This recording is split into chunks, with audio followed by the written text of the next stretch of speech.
Have you ever felt completely stuck on your journey to English fluency? Well, you're in the exact right place. Today, we're going to break it all down and focus on 3 essential keys that work together to help you finally speak with real confidence. All right, let's just get right into it, shall we? Because this is a feeling I know so many of us share. You can spend years, literally years, in classes memorizing all the vocabulary and grammar rules, but then when it comes time to just have a normal, flowing conversation, it feels like you hit a brick wall. And man, it is so frustrating, right? But here's the thing.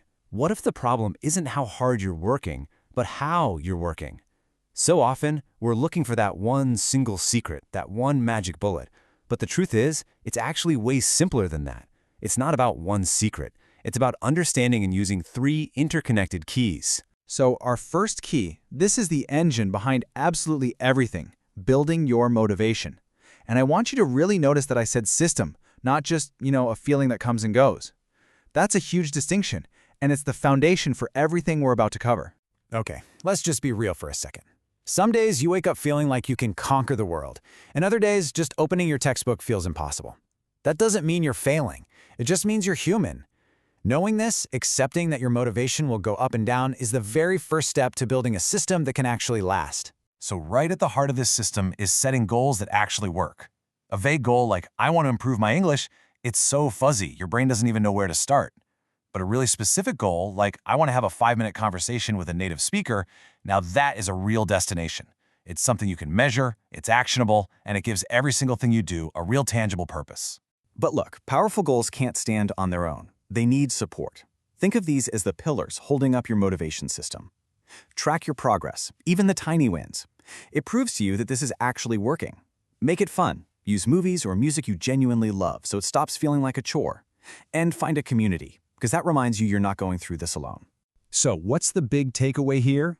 It's this. You have to stop waiting around for motivation to just magically appear like lightning. It's something you build, something you create with every small, consistent action you take, day in and day out. It's an active process, not a passive one.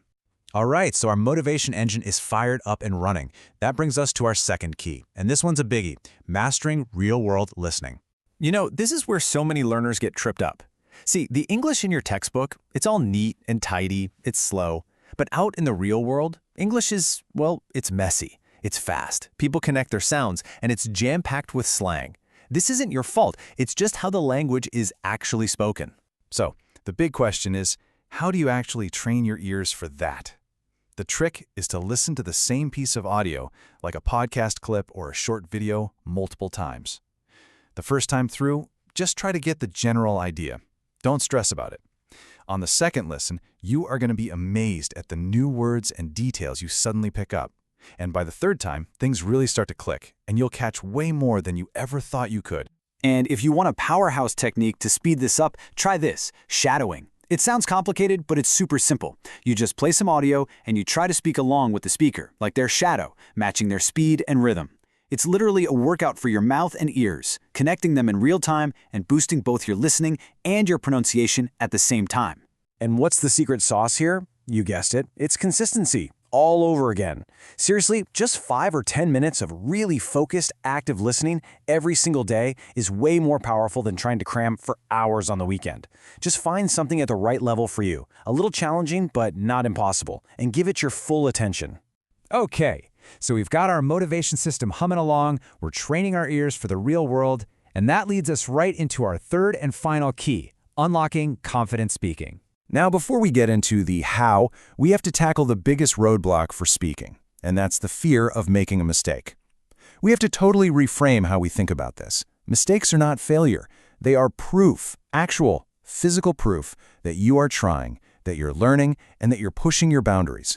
So how can you actually practice, especially if you're nervous? Well, you can start with literally 0 pressure. Just talk to yourself. Narrate what you're doing. Okay, I'm making coffee now. It sounds a little silly, but it builds that crucial habit of thinking in English. Then find a language partner online. It's a safe space where everyone expects mistakes. And imitating native speakers, that's not just for listening. It helps you really master the music and rhythm of the language when you speak. And this is maybe the most important mindset shift of all. You have to stop chasing perfection. Instead, aim for communication. Ask yourself, did the other person understand my idea? If the answer is yes, that's a huge win. Remember, fluency is about connecting with people, not about having perfect grammar. All right, so we've walked through our 3 keys: motivation, listening, and speaking. Now let's pull it all together and see what this looks like as a daily path forward for you. Here's the most important thing to get, though.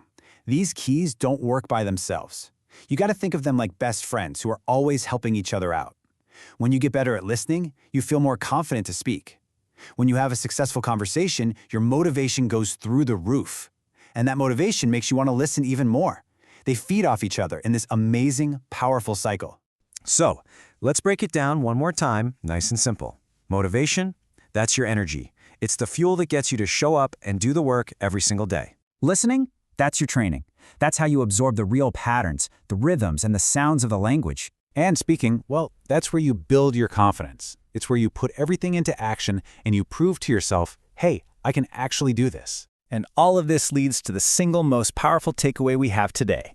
The real path to fluency isn't about studying more English, it's about using more English. Make it a part of your daily life. So, I'll leave you with this question. What's one small thing you're going to do to use your English today?